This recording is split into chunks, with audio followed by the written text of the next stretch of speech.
Hello and welcome to Under YZ. My name is Soham, and in this video we are going to talk about the second episode of Attack on Titan Season 4, especially in regards to what exactly was not adapted from the manga into this particular episode. Because in my very frank opinion, I was quite taken aback by this particular episode because it included elements from 3 different chapters, namely the entirety of chapter 93, the first half of chapter 94, and just a part of chapter 95.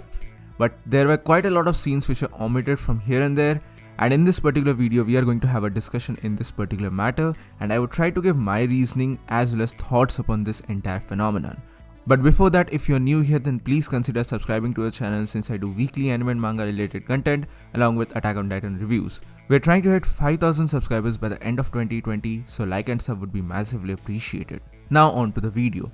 So this is something I actually mentioned in my review for the second episode, but because I didn't want it to give manga spoilers here, that's why I decided not to talk about it in detail in that particular video. Hence I'm making this video to give a more deeper analysis on this particular regard. Now the very first scene which actually caught my eye was the omission of the map. I know it's not a huge deal, but still I was expecting to see that map scene when Marley is talking about its military strength declining and everything. That is the first important panel from the manga which is actually missing from this episode. Now before I proceed to the other panels, I just want to make one particular thing very clear. I'm not hating on the anime for this particular decision. They might have a different approach at mind, and especially for the Reiner flashback, the thing which everyone is talking about as to why it is missing, I think that they are planning to club the entire thing along with chapter 96 material as a flashback sequence for Reiner and explain the warrior side of things and their mentality and how all of it devolved into the current scenario.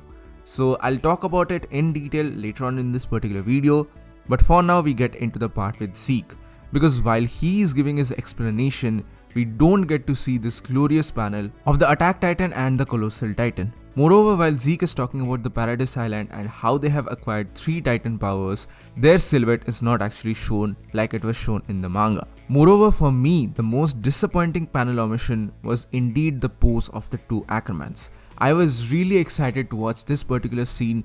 I know it was kind of incorporated into Reiner's flashback with the Studio Wit animation and additional stuff which were done here, but I was really expecting, or I was rather really hoping to see the flashback scene involving Mikasa and Levi and how they slayed the Beast Titan. I was really hoping for this particular scene, but now I really don't think that this particular manga panel will be again translated into the anime even as a flashback, because some of the panels here can be very well explained as a flashback in the upcoming future episodes, but I don't think that this panel will be taken here. And after that we also have a panel with the Thunder Spear and the Colossal Titan, and that leads us to actually Reiner's dream. I know that this is something which happened in the first episode as well, because there was never a second armored train in the manga, and the anime tried to do its own thing, and it was not inherently bad or anything, and it did add a bigger irony of the armored titan having an armor, but I think that was pretty alright.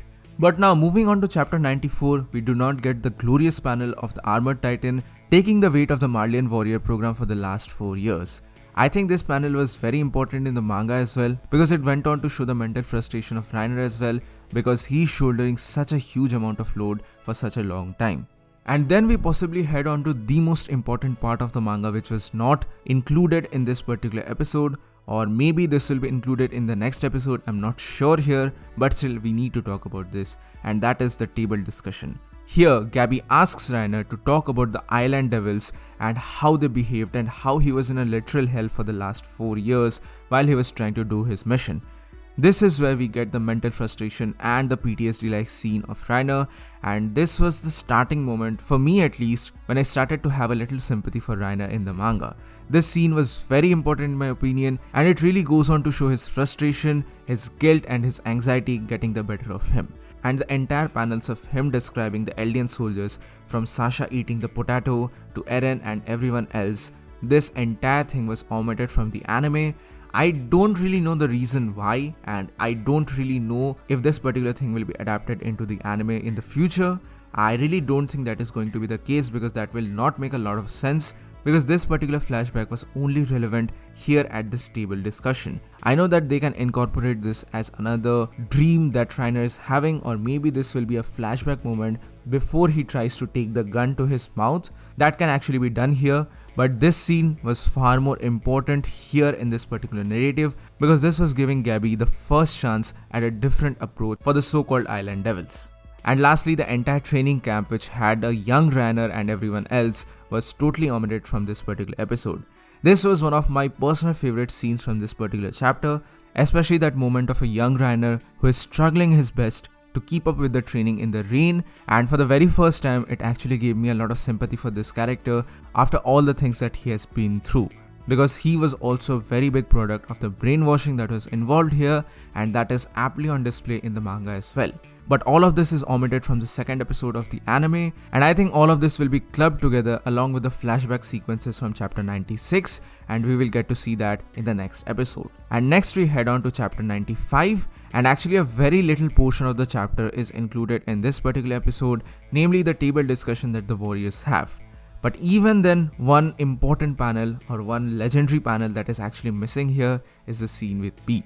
All Peak stans would have absolutely loved this scene, but alas, it was omitted from the anime because I guess it would get too sensual, or I don't know what was the reason behind all of this.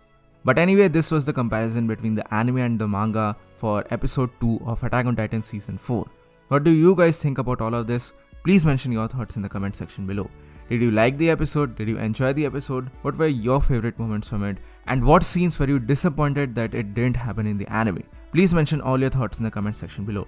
So that's it for today guys, thank you so much for watching. Please give this video a thumbs up if you like it, share it with your friends and subscribe to the channel for more. This is WonderYZ and I'll see you soon in the next video.